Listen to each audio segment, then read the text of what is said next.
Hello everyone and welcome back to Perceptron's YouTube channel called Perceptron Career. So हमने हमारे जो previous videos थे वो बेसिकली हम मशीन लर्निंग के बेसिक कॉन्सेप्ट्स को टारगेट कर रहे थे। हमने वहाँ पे बहुत सारी चीज़ें पढ़ी। फीचर इंजीनियरिंग क्या होता है, लीनियर रिग्रेशन भी पढ़ा, टाइप ऑफ मेट्रिसेस क्या होते हैं। तो काफ़ी बेसिक चीज़ें हमने कवर की with respect to machine learning, जो कि इंटरव्यू पॉइंट ऑफ व्यू से बहुत ही इम्पोर्टेंट है और वो हमारा बेस सेटअप करती है आगे के कॉन्सेप्ट्स के लिए। सो अब इस फ्रॉम दिस पॉइंट ऑनवर्ड्स हमने जो भी बेसिक कॉन्सेप्ट्स हैं इंटरव्यू पॉइंट ऑफ व्यू से हमने वो कवर कर लिया है। अब हम मूव करेंगे हमारे एल्गोरिदम्स के ऊपर। मशीन लर्निंग में बहुत सारे एल्गोरिदम्स हैं, राइट?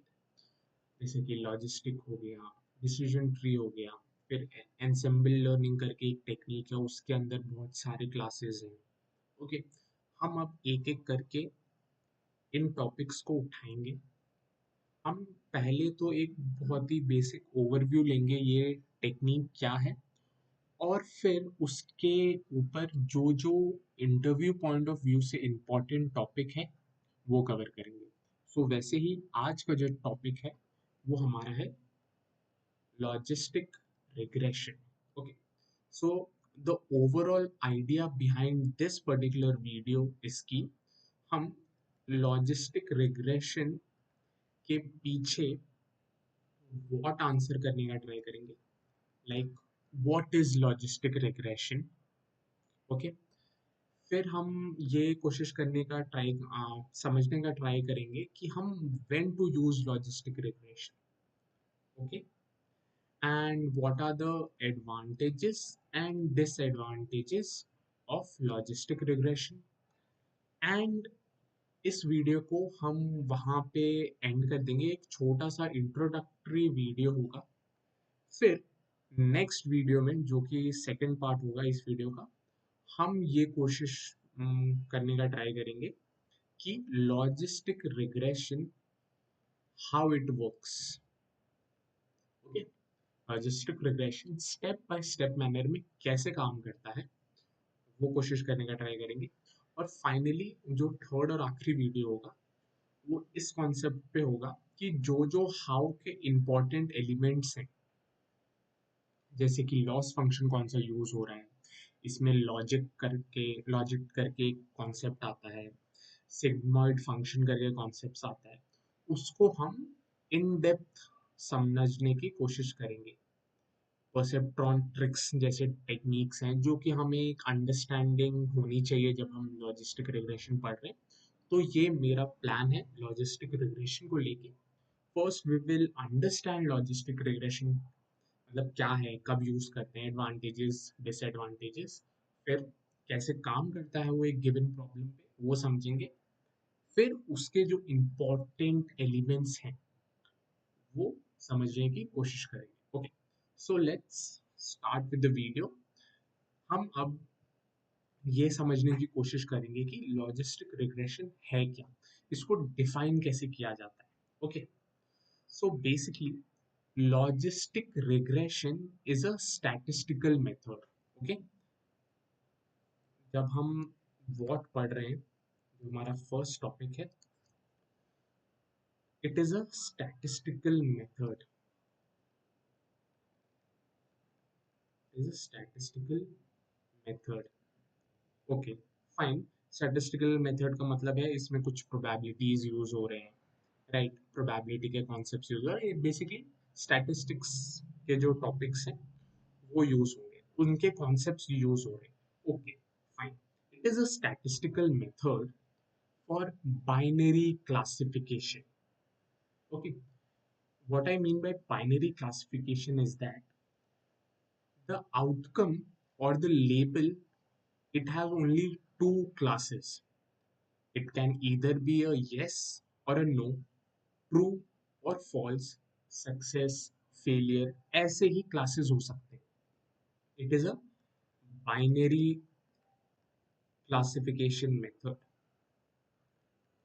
आप नाम से कंफ्यूज हो सकते हो कि लॉजिस्टिक रिग्रेशन है, तो इसमें रिग्रेशन होना चाहिए, राइट? बट ये एक binary classification method. So basically आपका जो आउटपुट हो सकता है वो तो या तो यस या तो नो, या तो ट्रू या तो फॉल्स या तो सक्सेस या तो फेलियर, ऐसे ही दो ही क्लास हो सकते हैं, या तो ये या तो ये। ओके, अगर एक एग्जाम्पल लेने का मैं ट्राई करूँ तो हम ये एग्जाम्पल ले सकते हैं कि बेस हमें एक मेल आया और उस मेल को हमें कुछ कीवर्ड्स देख के उस मेल को पढ़ के बेसिकली हमें ये बोलना है कि वो मेल एक जेन्युइन मेल है कि नहीं, या वो एक स्पैम मेल है। तो इसमें दो क्लासेस हुए, राइट? एक स्पैम, एक नॉट स्पैम। तो उस टाइप ऑफ प्रॉब्लम्स के लिए हम बाइनरी क्लासिफिकेशन यूज करते हैं। Okay, great. सो आपको लॉजिस्टिक रिग्रेशन का एक वर्ड समझ में आ गया कि what is logistic regression. Basically it is a statistical method for binary classification. Okay, so अब आपको ये भी समझ में आ गया होगा कि when do we use binary classification. अगर इंटरव्यू में आपसे क्वेश्चन पूछा जाए कि when do you actually apply a logistic regression, तो उसका एक बहुत ही सिंपल आंसर होगा कि we apply logistic regression when there is a binary classification to be done। मतलब only two classes उसी केस में ही यूज हो सकता है। और वो सिर्फ उसी केस में क्यों यूज हो सकता है, अगर हम वो समझने का ट्राई करें तो बेसिकली क्या होता है कि अगर मैं आपको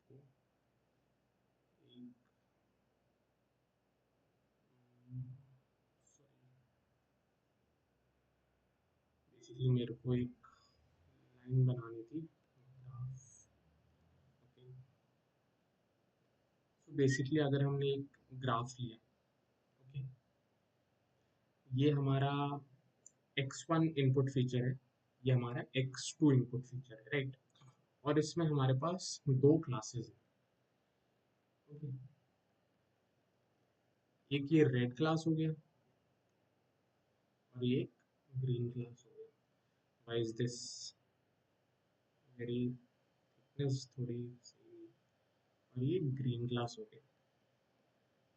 ओके, सो हमने ये देखा कि बाइनरी तभी यूज किया जा सकता है when there are two classes। and what I mean by two classes is कि एक ये रेड क्लास हो गया, और red is one class and green is another class. So वैसे केस में where the two classes are linearly separable. Okay, ऐसा नहीं कि सिर्फ दो क्लास है तो आप डायरेक्टली यूज कर दो, नहीं।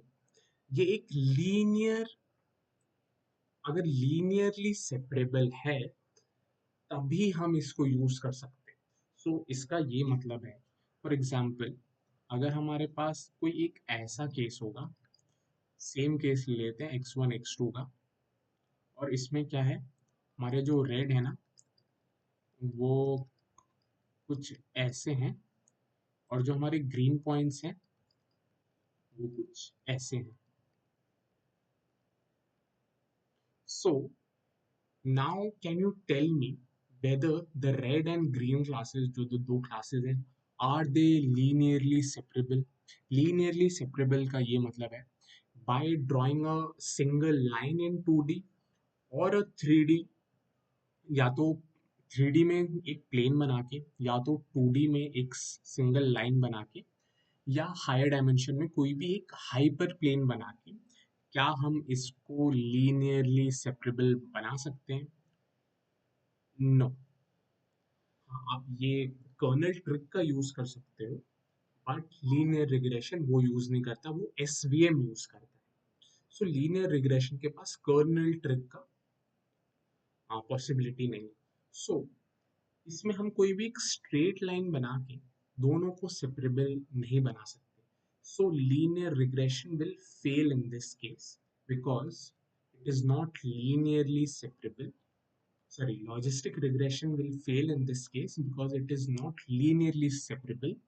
Whereas in this case, अगर जहाँ की हमारा data both green and red points are linearly separable, so that means logistic regression can be applied. So when do we use logistic regression? Logistic regression can be used when you have binary classification tasks to be done and both the classes are linearly separable. I hope that made sense to you, right? क्योंकि ये बहुत important है. Okay, so हम एक और समझ लेते हैं कि और क्या चीज़ें हैं कि जो हमें फोर्स करती हैं लॉजिस्टिक रिग्रेशन को यूज़ करने में. ओके, सो अगर हम देखा जाए, अगर हमको लॉजिस्टिक रिग्रेशन यूज़ करना है तो एक और एक और पॉइंट हो सकता है कि कब हम लॉजिस्टिक रिग्रेशन यूज़ करें. वो पॉइंट ये हो सकता है व्हेन हमें बहुत एक सिंपल टास्क दिया गया है. The task is very simple, data ज़्यादा कॉम्प्लेक्स नहीं है और कंप्यूटेशनल पावर ज़्यादा रिक्वायर्ड नहीं है.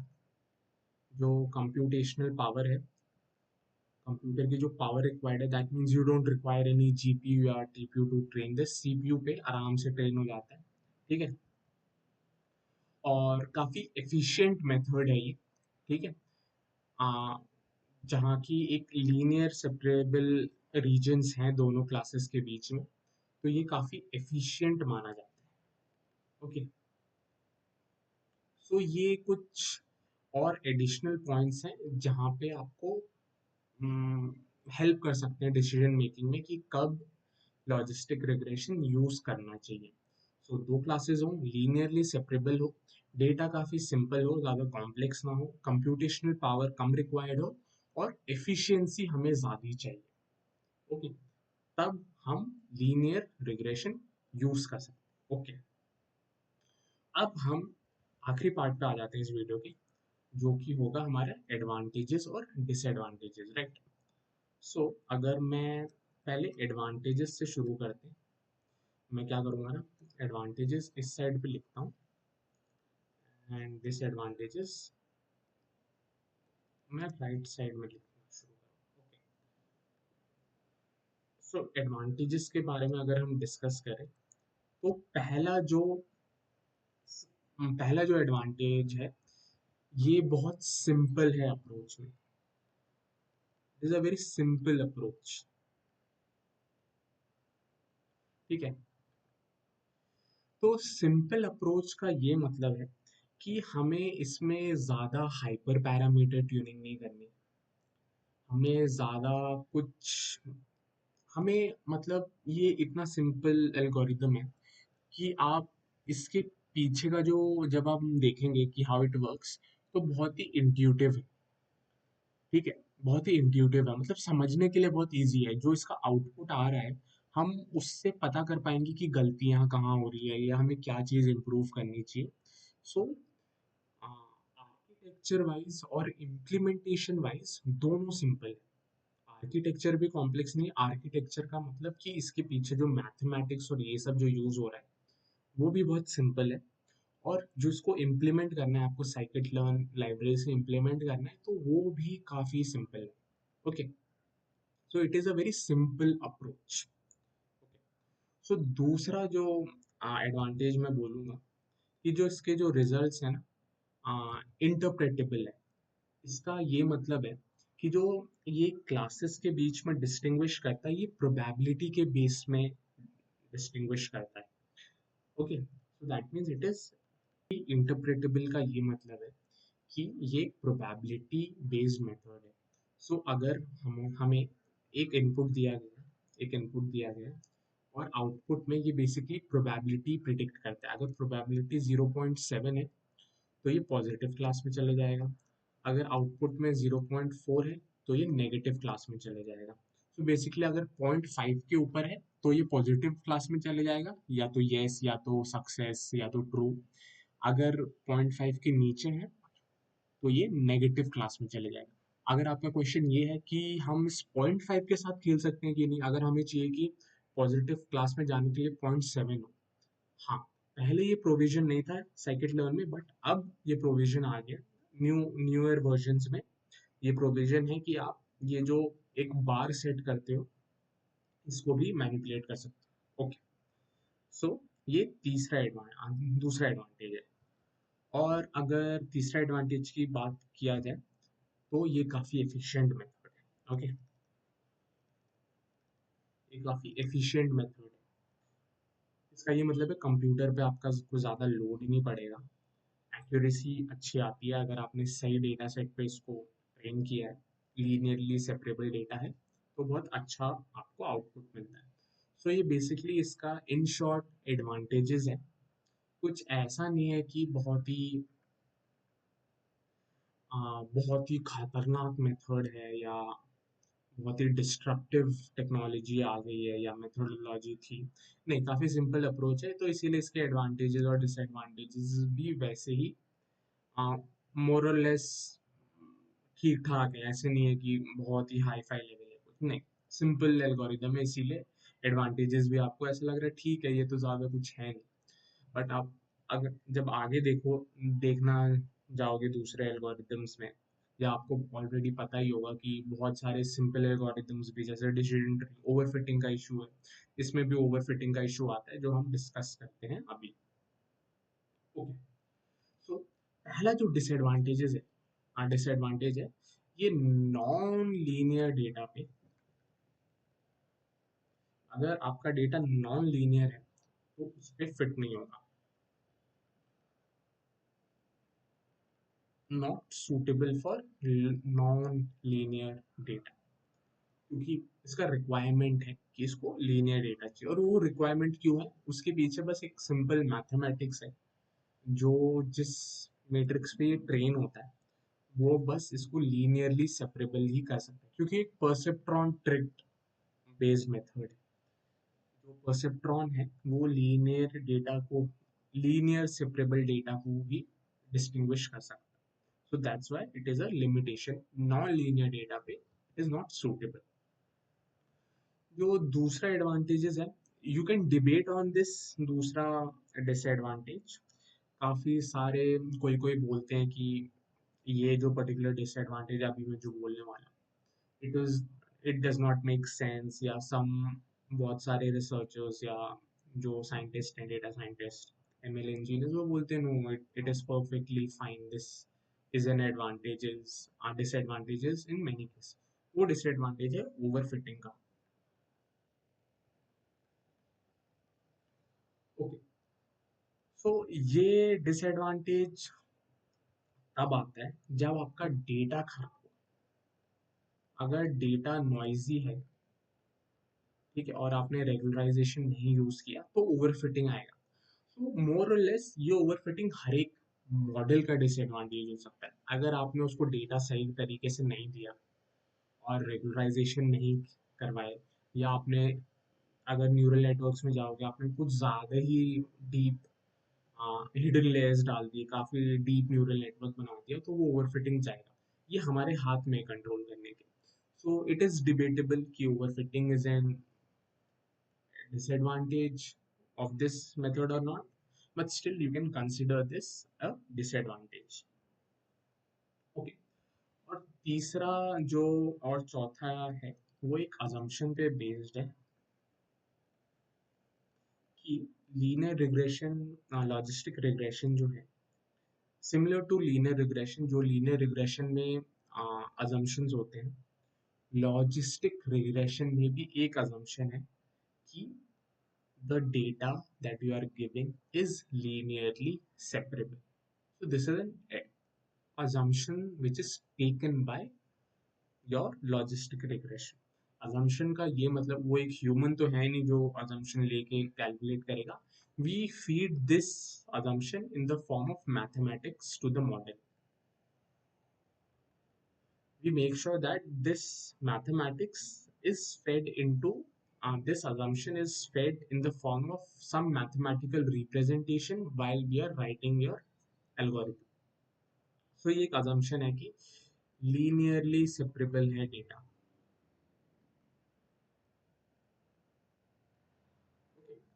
और बहुत सारे केसेस में ये हम ज़रूरी नहीं है कि डेटा आपका लीनियरली सेपरेबल है। तो ये जो अजम्पशन है ये एक डिसएडवांटेज के तौर पे हमें देता है।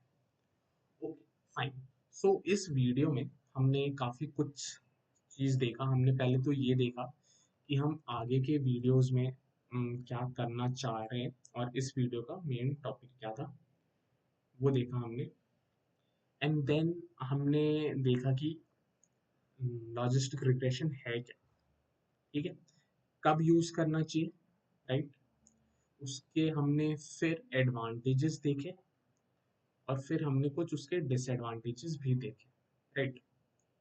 सो ये जो क्लास था यहाँ पे ख़त्म होता है। आई होप काफ़ी सिंपल वीडियो था, कुछ ज़्यादा मैथमेटिक्स या कैसे इम्प्लीमेंट होता है वो बात नहीं की गई।